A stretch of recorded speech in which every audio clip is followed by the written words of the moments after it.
Something's gone wrong with America's favorite comfort.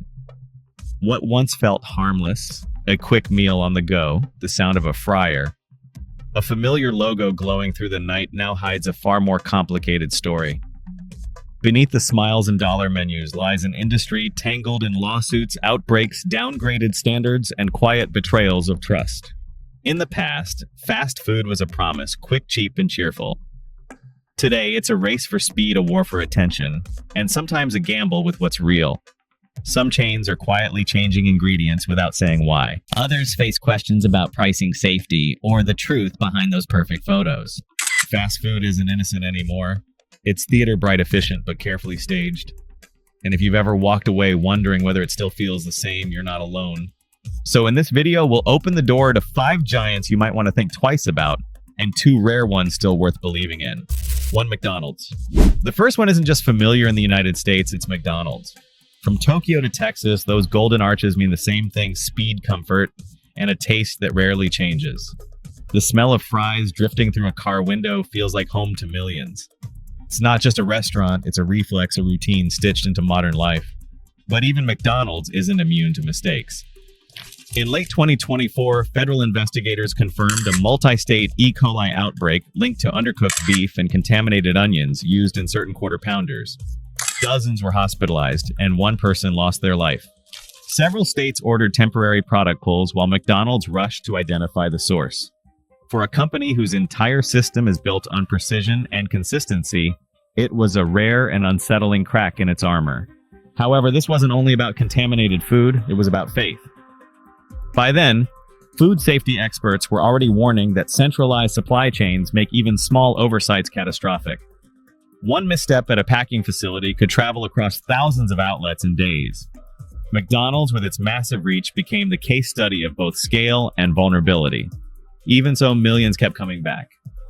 Habit is powerful. Parents still picked up Happy Meals, commuters still lined up at dawn for coffee.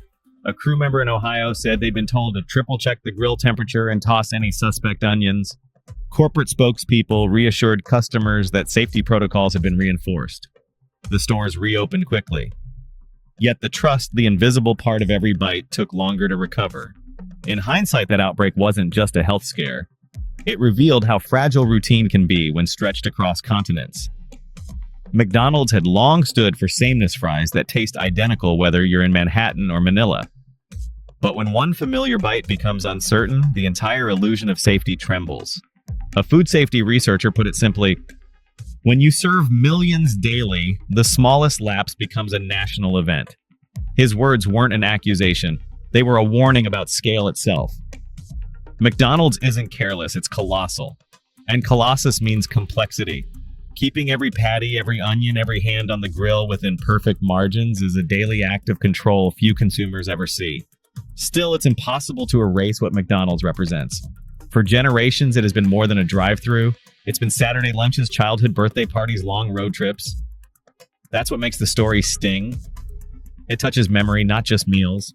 Perhaps the lesson isn't to fear McDonald's, but to recognize what it symbolizes: a food system so vast that perfection becomes the expectation, not the goal. In the rush for speed and sameness, even giants can stumble. Safety, like flavor, depends on vigilance, not habit. And as McDonald's reviews its kitchens and suppliers, another chain is quietly rewriting its own promise, not with an outbreak, but with a single policy change that says everything about compromise. 2. Chick-fil-A. Less famous and conquering than McDonald's, yet Chick-fil-A has its own way of staying in America's heart, quieter, politer, and wrapped in the language of virtue. For decades, it stood as the clean counterpoint to fast food excess, spotless kitchens, courteous staffed chicken instead of beef faith instead of flash. Where McDonald's shouted convenience, Chick-fil-A whispered care. And that whisper carried power. At first glance, nothing seemed to change. The store still gleamed, the lemonade still poured, and the paper bag still carried that gentle message: eat more chicken. But in the spring of 2024, the fine print on those same bags shifted. The brand quietly replaced its proud pledge of no antibiotics ever with a softer line: no antibiotics important to human medicine. To most customers, it looked the same. To those who paid attention, it wasn't. Meanwhile, industry insiders knew what that meant. The old promise, no antibiotics, ever banned every form of antibiotic use from hatch to harvest. The new one allows drugs so long as they are not classified as critical to human medicine. It sounds reasonable, even responsible, until you realize how wide that loophole is. Birds can now be treated preventively with compounds still powerful enough to influence resistance patterns. For a company that built its halo on purity, it was a downgrade disguised as a definition. Yet beneath the headlines, the company's explanation was pragmatic. Supply chains, it said, had tightened since the pandemic. Farmers struggled to keep flocks healthy without some veterinary flexibility. We needed to balance animal welfare and supply stability, read one corporate note. That line summed up the modern dilemma of food ethics. Ideals don't always scale. Beyond policy, the reaction among loyal customers was emotional, not scientific. Social media filled with quiet disappointment. I thought they were the last ones still doing it right, one longtime patron from Georgia wrote. Another replied, guess even the good ones have to bend when business gets tough. There was no outrage, only sighs, the sound of faith turning into fatigue. That's the part that hurts most, not the science, but the silence. Chick-fil-A didn't break a law or poison a meal. It adjusted a promise. And in doing so, it reminded everyone that trust in food is not only about safety, but about consistency between word and action. When a brand that trades on morality redefines its standards, it doesn't just alter a label. It alters a relationship.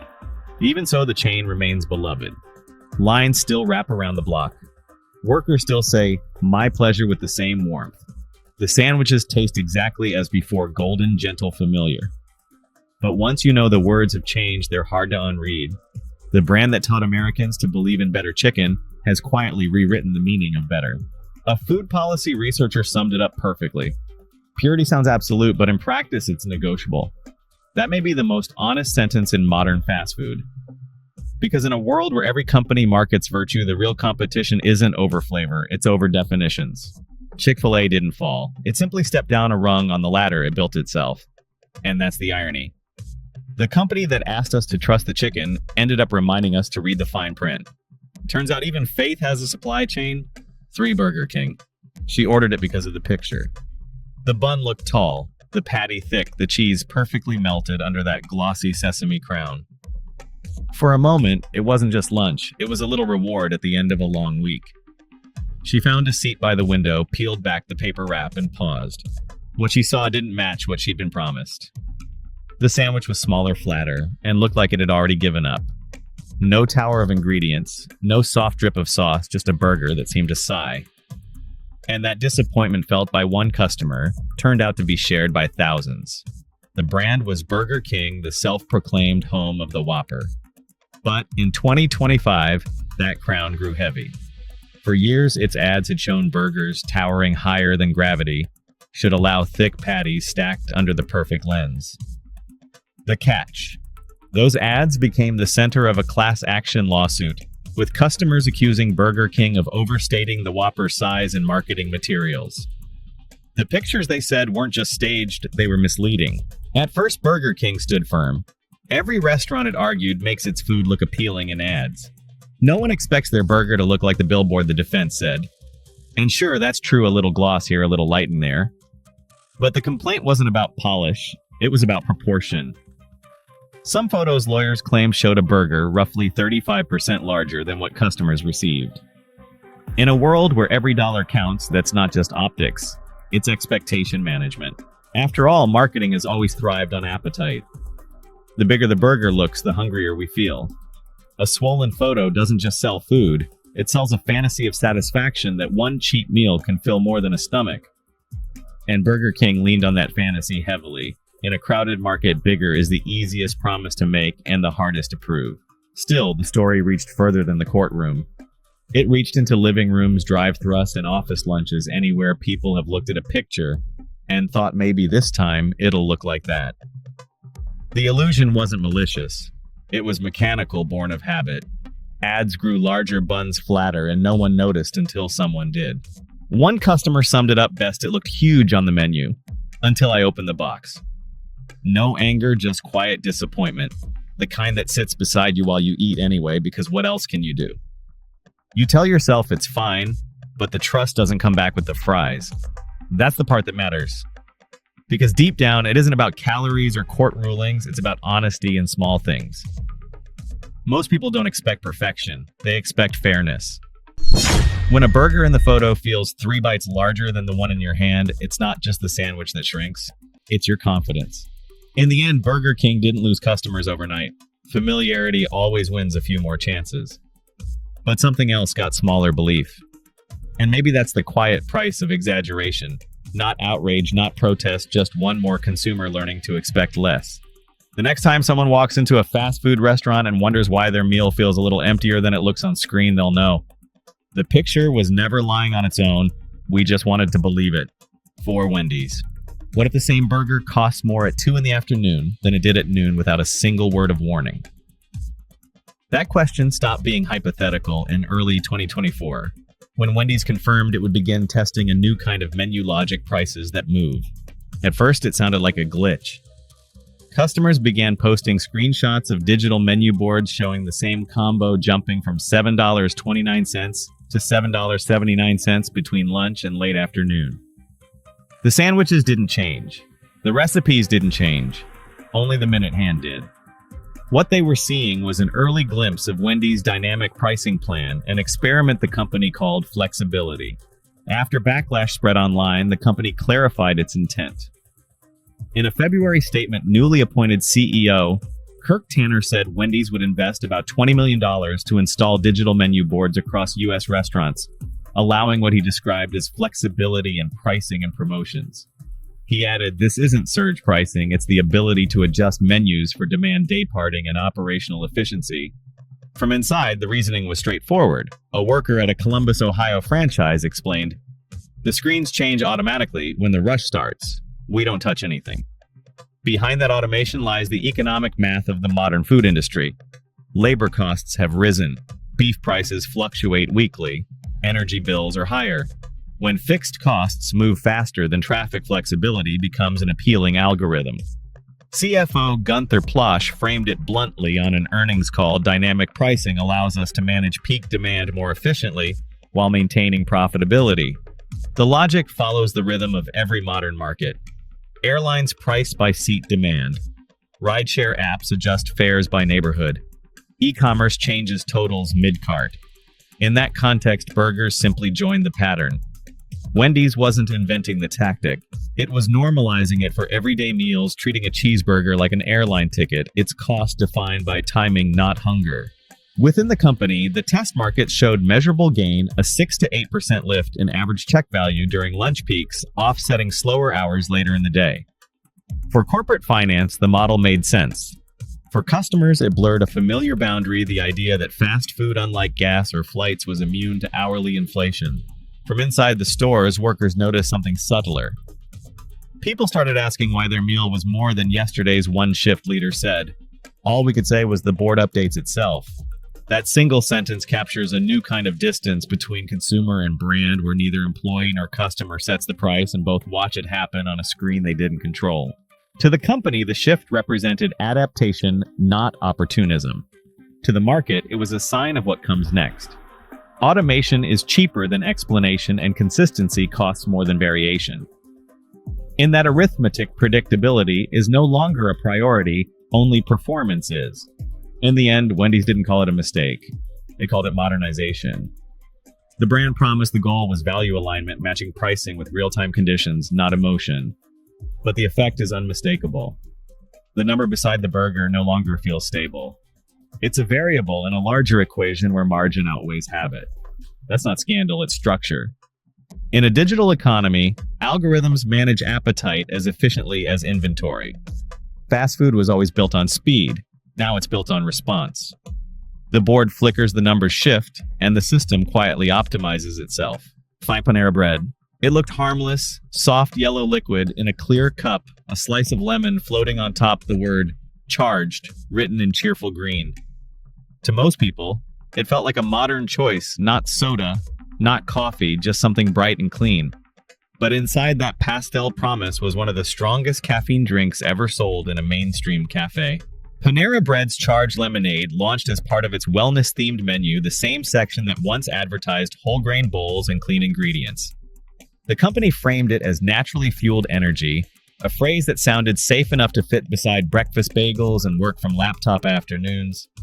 Few people read the fine print. Each large cup contained 390 milligrams of caffeine, roughly the same as 3 large coffees, plus about 60 grams of sugar, nearly double that of a cola. For a healthy adult, that's already heavy stimulation. For someone sensitive to caffeine, dehydrated, or managing blood pressure medication, it's a quiet strain. By late 2024, that strain had turned serious 2 wrongful death lawsuits linked the drink to cardiac events, and Panera quietly discontinued it in May. Initially, customers thought the reports were exaggerated. "It's just lemonade," one woman told a reporter outside a Chicago cafe. But the body doesn't read labels, it reads chemistry. Physically, caffeine works by blocking adenosine, a molecule that signals fatigue in the brain. When that signal is suppressed, the heart compensates, beating faster, pumping harder. For most people, it feels like alertness. But combine that with 60 grams of sugar, and the body receives 2 contradictory orders: speed up and calm down at once. Sugar spikes insulin. Caffeine constricts blood vessels. Together, they create a loop that lifts energy quickly, then drops it lower than before. Over time, the pattern builds pressure. Older adults, especially those on hypertension or diabetes medication, process caffeine more slowly. What feels like a morning boost can linger deep into the evening, disturbing sleep, raising resting heart rate, and subtly dehydrating tissues. The next morning, fatigue feels heavier, leading to another pick-me-up. The cycle continues quietly day after day until the nervous system treats stimulation as normal. Doctors often describe this state as overstimulation fatigue, the paradox where the body runs fast but feels slow. The signs are small, trembling hands, sudden warmth, restless sleep, dry mouth, morning headaches. It isn't dramatic, but it compounds.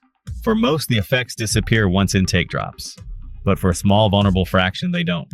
Eventually, the brand could not outpace the biology. After lawsuits and mounting press, Panera issued a short statement. "Out of an abundance of caution, we are evaluating our beverage offerings." The cups disappeared quietly from the menu.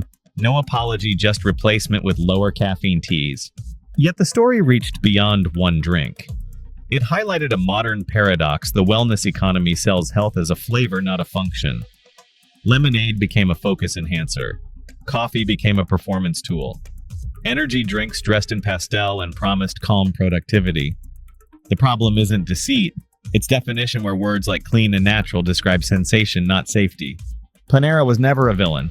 It did what the industry rewards: blending aspiration with appetite. The charged drink succeeded until biology said otherwise. And that's the quiet truth. Beneath every health label, our bodies don't negotiate marketing. They respond molecule by molecule, heartbeat by heartbeat. In the end, there's no drama in the science, only balance. The same caffeine that keeps you alert can also keep you awake when you need rest. The same sugar that feels like comfort can quietly pull hydration from your cells. None of it is evil. It's just chemistry, indifferent, consistent, and exact. When even lemonade hides a jolt, honesty becomes the rarest flavor left. The story of fast food has always been split in two. On one side, there's speed illusion and quiet exhaustion recipes, stretched thinner ingredients, cheaper trust fading with every new formula. But on the other, there's resistance, smaller kitchens, still cooking the long way, companies that choose clarity over gloss, balance over buzzwords. The industry may have turned eating into an algorithm, but not everyone surrendered to it. A few still believe flavor should come from food, not from chemistry. And that's where we turn next to the brands that remembered what real care tastes like. Says Chipotle. Step inside a Chipotle, and the rhythm feels different. There's no speaker blaring promotions, no flashing menu trying to sell you something new. Just the sound of metal ladles clinking against warm rice, the hiss of the grill, and the sight of ingredients laid bare behind glass. It's not glamour, it's clarity. You can see the avocado being mashed, the beans simmering, the tortillas warming on the press. Every motion is visible. Every smell feels earned. Unlike most chains that hide their kitchens behind swinging doors, Chipotle built its reputation on keeping everything in plain sight. From the beginning, that was its quiet rebellion to make simplicity its luxury. Where others chased slogans like value or wellness, Chipotle's pitch was straightforward, real food without shortcuts. It was a promise that cost more effort than money. In practice, that effort shows up in details. The company uses only antibiotic-free meat and buys about 36% of its produce from local farms within its supply network. Every batch of rice is seasoned in-store, every pan of chicken grilled fresh, every garnish prepared by hand. It's not revolutionary, it's maintenance. The kind of honesty that feels almost old-fashioned in a time when fresh can mean prepackaged 3 states away. Employees often describe their work not as fast food, but as manual rhythm. One line cook in Colorado put it best. You can't fake hot beans or a warm tortilla customers can smell if you tried. That human rhythm, visible, repeatable, imperfect, became the company's real signature. It's the opposite of algorithmic dining. No screens flashing different prices, no secret additives or colored drinks promising health, just salt, heat, and time. But behind that simplicity lies calculation too, the kind that respects the craft, not the illusion. The brand spends heavily on sustainability audits and publishes public reports on waste and energy use. It even tracks the mileage of ingredients between farms and kitchens, not for show, but for consistency. Transparency in Chipotle's world isn't a marketing department's idea, it's a system of discipline. Beyond taste, the model works because it returns control to the customer. You watch your bowl built from the bottom up rice, beans, protein toppings. You can change what you see. You know exactly how much of everything goes in.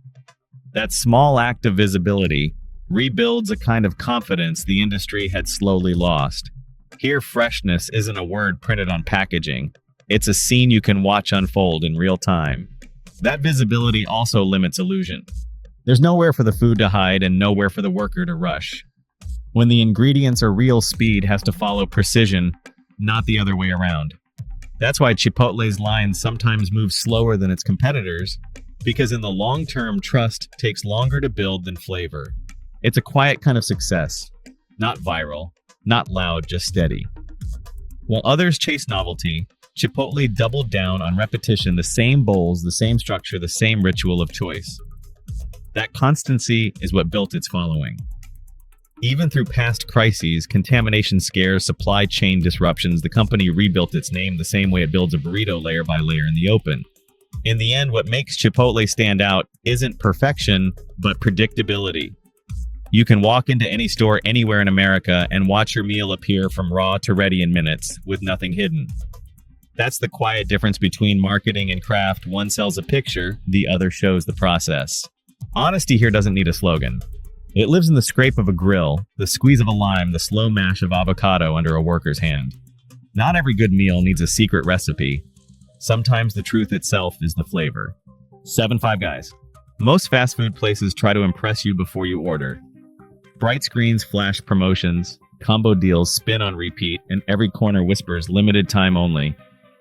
But not here. At Five Guys, nothing shouts. The only thing that moves fast is the line, and even that feels earned. The Red Apron crew doesn't multitask. They synchronize. One grills, one wraps, one calls out an order number. No music, no timer, no pretense, just rhythm built from repetition and respect. At a glance, the price tag feels high for a burger joint. Nearly $15 for a meal that doesn't come with a toy, a coupon, or a secret app reward. But that's the point. The value isn't hidden in the menu. It's standing right there behind the counter. Real people cooking real food every shift, every store. The company could have replaced half its workers with screens years ago. It didn't. Still, those few extra dollars have meaning. They keep the fryers man the grill hot and the wages fair. Five Guys pays several dollars above the federal minimum in most locations, a quiet statement in a race to automate everything. The reward. Loyalty that lasts longer than any marketing campaign. Customers don't come for discounts. They come because they know exactly what they'll get: a hot, fresh, perfectly predictable meal cooked by someone who still takes pride in the sound of a burger searing. Behind that consistency is an almost stubborn system. There are no microwaves, no freezers, only coolers stacked with fresh beef and burlap sacks of Idaho potatoes. Fries are hand-cut, daily soaked in cold water, and cooked twice in 100% peanut oil. Every motion has a purpose. Nothing is hidden or outsourced. As one store manager in Ohio put it, "We don't cut corners, we just cut potatoes." The service follows the same rhythm. There are no upsells, no scripts. Just workers who know their station and take it seriously. A corporate trainer once said, "Our speed comes from respect, not automation." That line says it all. Speed here isn't about pushing people through, it's about efficiency that honors both sides of the counter. When you watch the staff work, you realize they built their own choreography burgers flipping in sync with orders being wrapped fries landing just as a bag opens. And when a customer hesitates at the register, maybe eyeing the price the cashier doesn't push a deal, they just smile and say everything's made fresh. You'll taste it. Most do. One regular summed it up best. Sure, it's a few dollars more, but I'd rather pay for real people than a machine that smiles on a screen. By design, Five Guys has never played the branding game. No celebrity meals, no drive-through jingles. They don't chase trends, they perfect repetition. The same foil-wrapped burger, the same messy fries spilling out of a brown paper bag. It's imperfect, but it's honest a kind of quality you can count on without being sold to. What the company achieved quietly over the years isn't viral fame or constant reinvention, but trust through constancy. The menu has stayed nearly identical for more than 3 decades. That restraint in an age of endless rebranding is its own form of courage. It tells customers, you can come back any year and it'll taste the same. In the end, that's the secret no algorithm can copy. Service, not spectacle. Work, not hype. A chain that built loyalty by keeping both hands on the grill instead of the marketing playbook. Five Guys didn't build an empire. They built a rhythm one honest order at a time. And maybe in today's race for convenience, that's the real luxury left. In general, running a business today isn't easy. Neither is being a customer. Behind every counter are workers trying to keep pace with rising costs, and behind every purchase are families trying to stretch a shrinking dollar. Both sides are tired, and both deserve honesty. Fast food didn't start as an enemy. It began as a promise of comfort and community. Somewhere along the way, speed replaced care and trust got lost in the noise. But awareness can rebuild it. When we choose carefully, when we read, ask, and pause before we buy, we remind these companies what matters. Change doesn't always begin in boardrooms. Sometimes it starts with a small decision at the drive-through window. So eat well, stay aware, and forgive the noise. The good ones are still out there, cooking, serving, and proving that care can survive convenience.